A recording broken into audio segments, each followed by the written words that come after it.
Pada minggu terakhir di bulan September yang lalu, BLT Bantuan Langsung Tunai (DD) atau dana desa telah disalurkan ke penerima.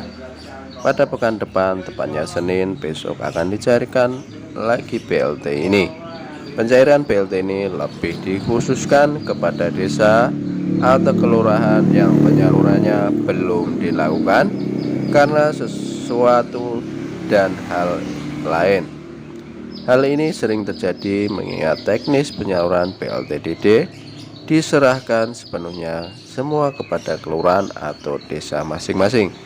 BLT-DD yang pada tahun 2023 berganti menjadi BLT kemiskinan ekstrim tetap memakai juknis penyaluran yang sama. Hal yang membedakan hanya pada jumlah penerima saja, di mana penerima tidak banyak ketika masih bernama BLT-DD, minimal hanya 25% dari jumlah penerima pada tahun lalu. Adapun sasaran penerima untuk bantuan ini adalah warga yang memiliki pendapatan sehari di bawah Rp10.000. Jika tidak ditemukan seperti itu, bisa dialihkan ke warga dengan golongan ini. Simak videonya sampai selesai, jangan di-skip, supaya kalian semua tidak gagal paham dalam menyerap semua informasinya.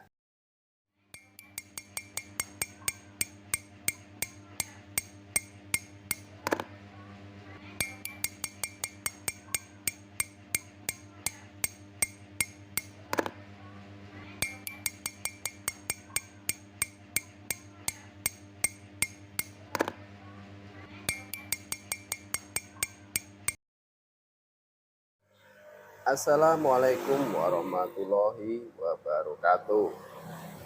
Salam sejahtera untuk kita semua. Gimana kabar kalian? Semoga kalian semua selalu diberi kesehatan, dilancarkan rezekinya, dimudahkan segala urusannya. Amin amin ya robbal alamin. Jumpa lagi dengan saya di channel YouTube 1130, channel yang akan mengulas tentang berita-berita bansos dan pencairan bansos serta berita terbaru dari pemerintah. Sebelum pembahasan lebih lanjut, mari kita bergabung dengan cara subscribe, like, komen, dan jangan lupa di-share, lalu nyalakan lonceng notifikasinya supaya kalian semua tidak ketinggalan berita. Kali ini kita akan berbagi informasi penting terbaru. Pada minggu terakhir di bulan September yang lalu, BLT Bantuan Langsung Tunai (DD) atau dana desa telah disalurkan ke penerima. Pada pekan depan, tepatnya Senin besok, akan dicairkan lagi BLT ini. Pencairan BLT ini lebih dikhususkan kepada desa atau kelurahan yang penyalurannya belum dilakukan karena sesuatu dan hal lain. Hal ini sering terjadi mengingat teknis penyaluran BLT-DD diserahkan sepenuhnya semua kepada kelurahan atau desa masing-masing.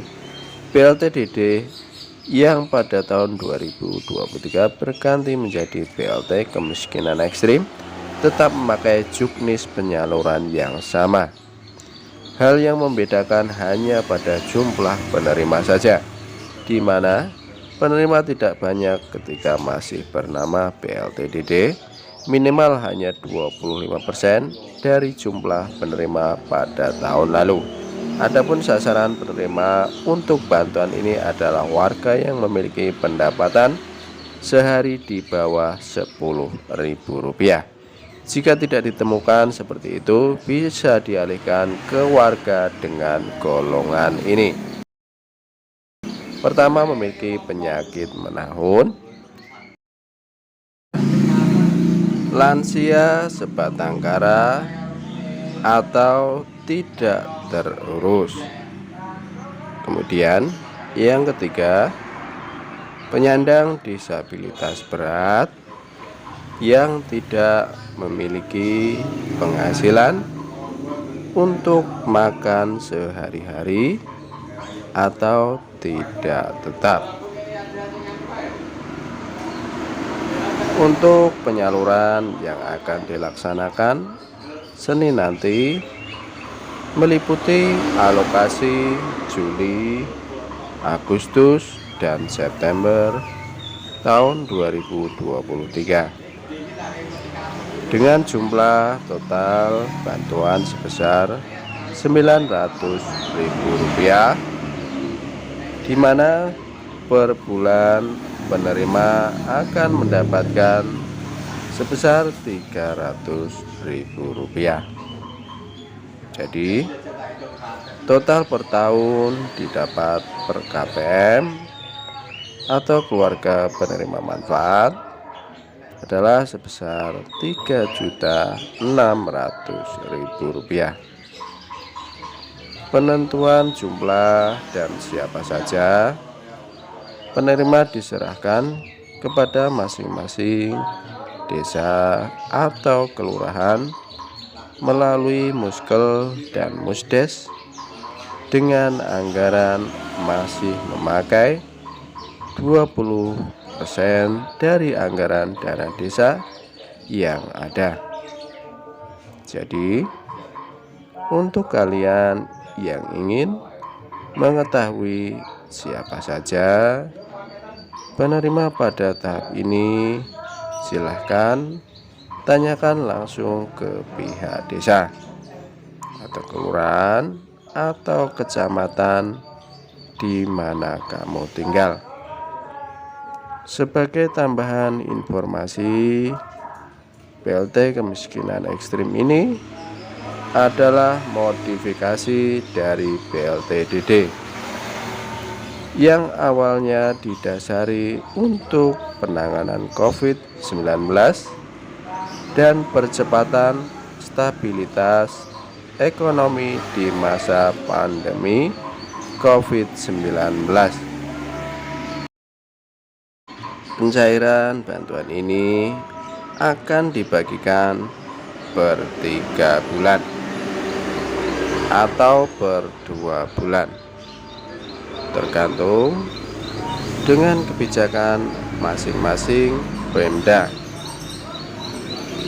Dengan adanya bantuan ini diharapkan dapat mengurangi angka kemiskinan ekstrim di tanah air yang semakin tinggi. Laporkan juga jika ada pemotongan dari oknum yang tidak bertanggung jawab terhadap dana bantuan yang ada. Ditambah lagi, jika bantuan yang diberikan tidak tepat sasaran dan tidak tepat guna. Dan sedikit tambahan informasi dari kami, yaitu tetapi juga menyisipkan pemberdayaan kepada KPM atau keluarga penerima manfaat agar bisa menjadi mandiri melalui 6 modul yang diberikan, seperti modul gizi, modul stunting, modul pendidikan anak, modul perlindungan anak, modul ekonomi, dan modul kesos atau juga disebut kesejahteraan sosial, meliputi lansia dan penyandang disabilitas. Peran pendamping sosial PKH yang telah tersertifikasi secara nasional sangat memberikan manfaat yang besar bagi keberhasilan program ini. Agaknya itulah yang membuat program PKH berbeda dengan program lainnya yang ada di Kemensos. Cukup sekian informasi dari kami. Wassalamualaikum warahmatullahi wabarakatuh.